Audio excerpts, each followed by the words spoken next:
Hello student, आज हम इस वीडियो में क्लास 12 हिंदी के जितने भी स्टूडेंट हैं और इस बार बोर्ड एग्जाम में हिंदी का पेपर देने वाले हैं, तो हम उन सभी स्टूडेंट के लिए लेकर आए हैं गद्यांश के संस्कृत और श्लोक। महत्वपूर्ण संस्कृत और श्लोक इस वीडियो में हम आप सभी के लिए लेकर आए हैं। महत्वपूर्ण गद्यांश और पद्यांश जिसको हम कहते हैं हिंदी में, और इसको संस्कृत में कहते हैं श्लोक। ठीक है, तो हम संस्कृत का गद्यांश और श्लोक को हल करना इस वीडियो में हम आप लोगों को बताएंगे, जिससे 7 नंबर आपका श्लोक में और 7 नंबर संस्कृत के गद्यांश में बिल्कुल पक्का होने वाला है। इस वीडियो में टोटल 14 नंबर भैया आपका पक्का हो जाएगा, तो वीडियो को लास्ट तक जरूर देखिएगा। एक ही वीडियो में हम दोनों चीज़ों के बारे में बताएंगे, एक ही वीडियो में सारी चीज़ें आपका खत्म हो जाएगा। सबसे पहले हम स्टूडेंट संस्कृत का गद्यांश आपको हल करना सिखाएंगे। तो यहाँ पर मैं लिख देता हूँ संस्कृत, ठीक है, संस्कृत गद्यांश, इसको मैंने लिख दिया यहाँ पर। अब यहाँ पर क्या करेंगे, सिंपल सा हम ऐसे कर देंगे, ठीक है, ताकि इसके अंदर रहे। अब हमें क्या करना है, देखिए बोर्ड एग्जाम में कैसे दिया होगा मैं दिखा दूँ आपको। ये देखिए बोर्ड एग्जाम में कुछ इस तरह से दिया जाता है। यहाँ पर मैंने चैप्टर का नाम तो आपको बता दिया, लेकिन बोर्ड परीक्षा में ऐसा नहीं दिखाएगा। यहाँ पर देखिए महामान इस्मिन् मदन मोहन मालवीय जन्म परियागे प्रतिष्ठित परिवार भवत अस्य पिता पंडित व्रजनाथ मालवीय संस्कृत सामान्य विद्वान अस्ति अह परियागे एक संस्कृत पाठशालिया राजकीय विद्यालय। ठीक है, इस तरह से आपका दिया होगा, समझ में आ गया। बोर्ड एग्जाम में 2 आपका दिया होता है संस्कृत का गद्यांश, दोनों में से किसी एक को करना है। ठीक है, आपको क्या करना है, आपको संस्कृत का यहाँ पर संदर्भ लिखना है और अनुवाद करना है। 2 नंबर आपको दिए जाएगा संदर्भ लिखने की, और 5 नंबर आपको दिया जाएगा जब आप इसका हिंदी में मीनिंग निकालेंगे, जैसा यहाँ पर दिया हुआ है। ठीक है, कॉपी में कैसे लिखना है और कैसे हल करना है, चलिए मैं आपको दिखा देता हूँ। ठीक है, देखिए सबसे पहले हमें करना क्या है, हमें ये 3 चीज़ों के बहुत ज़्यादा ज़रूरी है।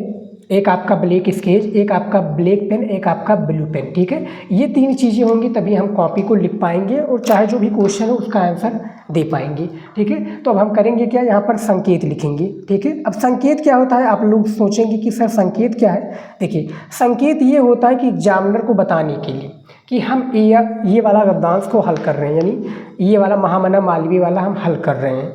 क्योंकि जैसा कि मैंने आपको शुरुआत में बताया कि 2 आपका दिया जाता है, दोनों में से किसी एक को हल करना है। तो एग्जामिनर कैसे जानेगा भैया कि आपने कौन सा हल किया है, तो उसके लिए करना क्या है, हमें इसका संकेत देना होगा। यानी आगे का एक लाइन उठाकर यहाँ पर पेस्ट कर देंगे और पीछे वाला एक लाइन उठाकर पीछे लिख देंगे। कैसे लिखेंगे, चलिए दिखा देता हूँ। देखिए यहाँ पर लिख देंगे महामन। ठीक है, यहाँ पर लिख दिया महामन इस्मिन्।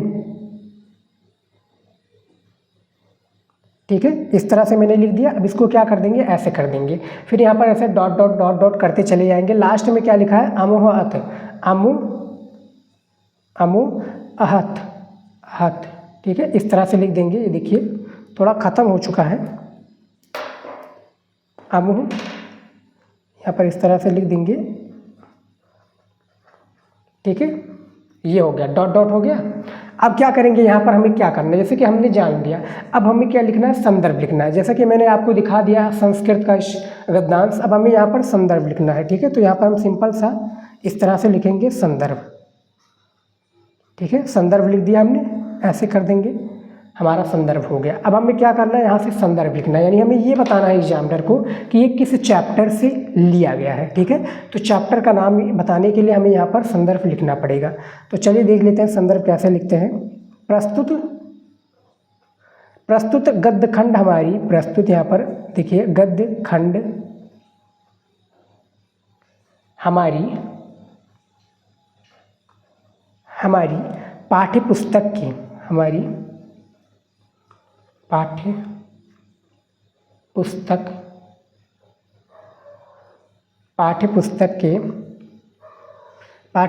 के ठीक है, पाठ्य पुस्तक के संस्कृत भाग। अब यहाँ पर हमें लिखना है संस्कृत भाग, तो इन्वर्टेड कामा के अंदर इस तरह से लिख देंगे संस्कृत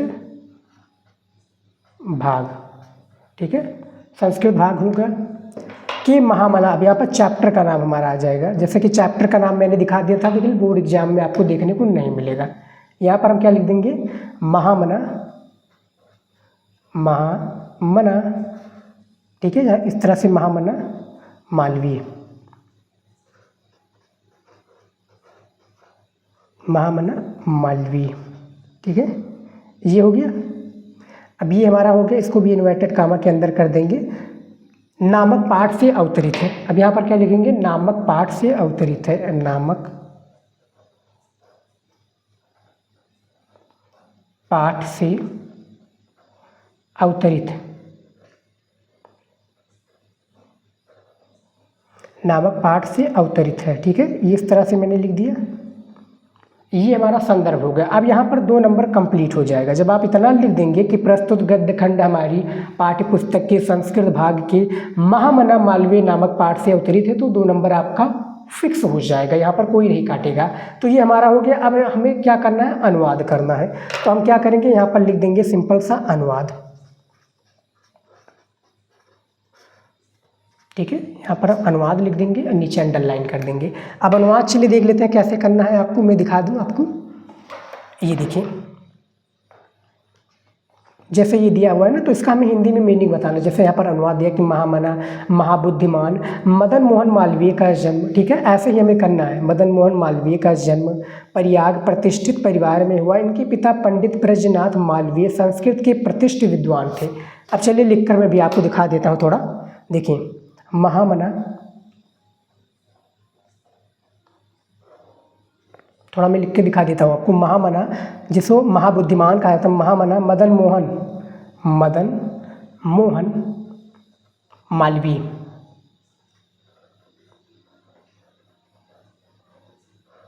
मदन मोहन मालवीय का जन्म कहाँ पर हुआ भैया, प्रयाग में। जन्म प्रयाग,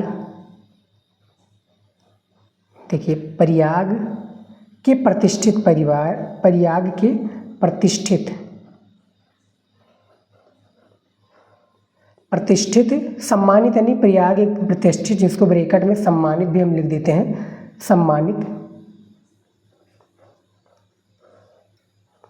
सम्मानित परिवार में हुआ था। परिवार में हुआ था। ठीक है, हुआ था। इसके आगे आप लिखते चले जाइएगा। जैसे मैं आपको थोड़ा दिखा दूं, इसके आगे आपको लिखना पड़ेगा। ठीक है, इनके पिता पंडित ब्रजनाथ मालवीय संस्कृत के प्रतिष्ठित विद्वान थे। इन्होंने प्रयाग में ही संस्कृत पाठशाला, राजकीय विद्यालय एवं म्यूर सेंट्रल महाविद्यालय में शिक्षा प्राप्त करके यहाँ की राजकीय विद्यालय में पढ़ाना आरंभ किया। युवक मालवीय अपने प्रभावपूर्ण भाषण से मनुष्यों का मन मोह लेते थे। ठीक है, तो यही इसका अनुवाद में है। 5 नंबर हमें अनुवाद के लिए दिया जाता है जब इसका हिंदी में पूरा मीनिंग बता देंगे। 2 नंबर तो आपका संदर्भ में बिल्कुल कंफर्म है, कोई भी नहीं काट सकता। अब अनुवाद में भी आपको 5 नंबर पाना है, तो उसको पूरा हिंदी में इसका अर्थ बताना पड़ेगा। ठीक है, यही होता है संस्कृत का गद्यांश हल करना। अब चलिए हम देख लेते हैं कि श्लोक को कैसे हल करना है, वो भी हम आपको दिखा देते हैं। ठीक है स्टूडेंट, यहाँ पर देखिए, अब हम संस्कृत का श्लोक हल करना आपको सिखाएंगे। तो यहाँ पर हम इस तरह से लिख देंगे संस्कृत। ठीक है, संस्कृत श्लोक, इसको भी हम इस तरह से कर देंगे। और ये भी 7 नंबर का आपका पूछा जाता है। ठीक है, 7 नंबर पक्का लिख देते हैं। सेम वही सारा प्रोसेस होता है प्यारे विद्यार्थी। सेम प्रोसेस क्या होता है, संदर्भ लिखना और हमें अनुवाद करना होता है। तो मैं आपको दिखा दूं कि श्लोक कैसे होता है। ये देखिए, एक आपका श्लोक ये दिया हुआ है, यहाँ पर मैं आपको दिखाना चाहूँगा। जैसे कि ये श्लोक दिया हुआ है जातक कथा का, आप देख लीजिए। जातक कथा का दिया हुआ चैप्टर का नाम बता देता हूँ कि न मा रोचते कुद्रो भद्र व उल्लूकस्य विसेचनम अकुदृश्य मुख्य पश्चिकत कुद्रो भविष्यत, ये दिया हुआ है। अब यहाँ पर देखेंगे, ज़्यादा इसमें बड़ा नहीं करना है। 2 नंबर आपको दिया जाएगा इसका संदर्भ के लिए, 5 नंबर अनुवाद के लिए, और ज़्यादा बड़े इसमें तो होता भी नहीं है।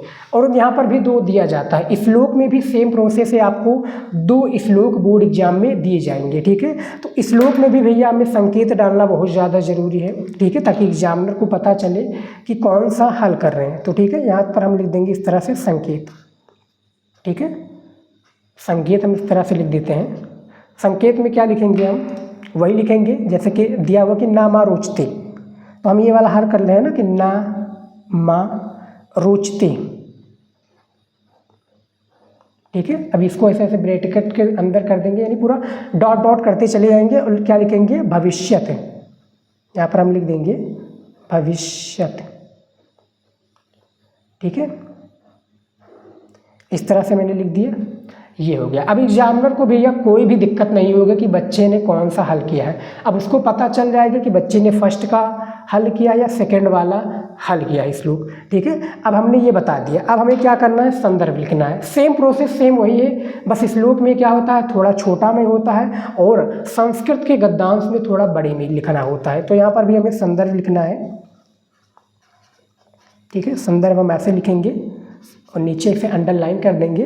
संदर्भ क्या है कि प्रस्तुत श्लोक, देखिए अलग अलग होता है तरीका, बस फर्क होता है, सेम होता है। संकेत और संदर्भ हमें वहाँ पर भी लिखना होता है और अनुवाद वहाँ पर भी करना होता है। यहाँ पर भी हमें अनुवाद और संदर्भ और संकेत लिखना पड़ेगा, ठीक है। संदर्भ कैसे लिखेंगे, अलग अलग तरीका होता है, दोनों का कॉन्सेप्ट। देखिए प्रस्तुत श्लोक यहाँ पर आएगा,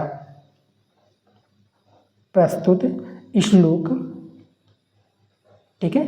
प्रस्तुत श्लोक हमारी पाठ्यपुस्तक की हमारी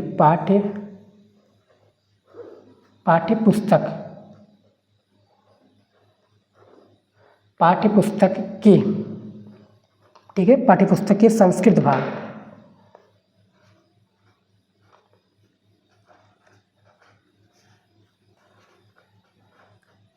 ठीक है, संस्कृत भाग। इसको भी इन्वर्टेड कामा के अंदर कर देंगे। संस्कृत भाग में संकलित,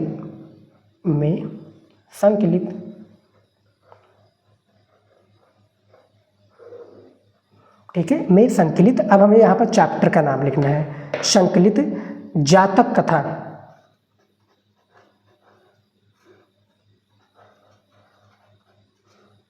इसको भी अंदर कर देंगे। जातक कथा नामक पाठ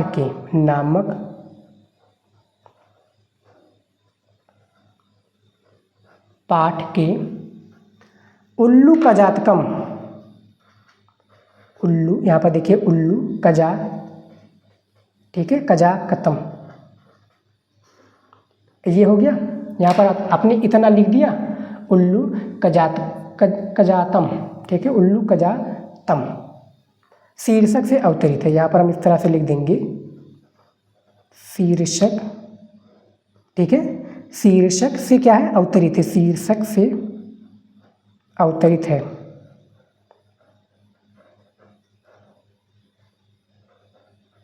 ठीक है। यहाँ पर इसका आपको श्लोक थोड़ा मतलब संदर्भ इसका थोड़ा आपको लंबा लग रहा होगा कि यहाँ पर उल्लू का जाकतम आ गया, नहीं तो सिंपल होता है कि प्रस्तुत गद्यांश से प्रस्तुत श्लोक हमारी पाठ्यपुस्तक के संस्कृत भाग में संकलित जातक कथा पाठ से अवतरित है, इतना भी लिख देंगे तो हो जाएगा। लेकिन इतना ये भी कंपलसरी लिख देंगे तो थोड़ा बेटर लगेगा, एग्जामिनर को भी देखने में भी अच्छा लगेगा, ठीक है। तो संदर्भ हमारा हो गया। अब हमें क्या करना है स्टूडेंट, ये जो हमने आपको दिखाया था ना कि जातक वाला, ये कि नामा और उचते कुद्रो भद्रवा उल्लू कस्य विसेचनम, इसका हमें क्या करना है, अनुवाद करना है। इसमें 5 नंबर दिया जाएगा, 2 नंबर तो हमारा इसमें कंफर्म हो गया है। तो चलिए दिखा देता हूँ कैसा अनुवाद करना है,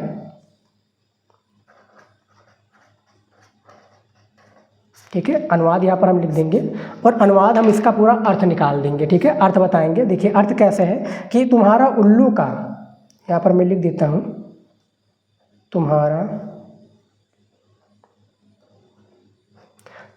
उल्लू का राज्य, तुम्हारा उल्लू का राज्याभिषेक, यहाँ पर राज्याभिषेक, ठीक है, राज्याभिषेक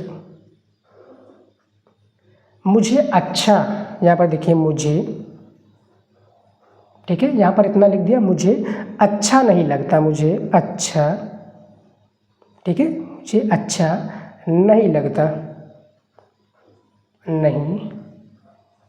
लगता, ऐसे ही आपको लिखना है प्यारे विद्यार्थी।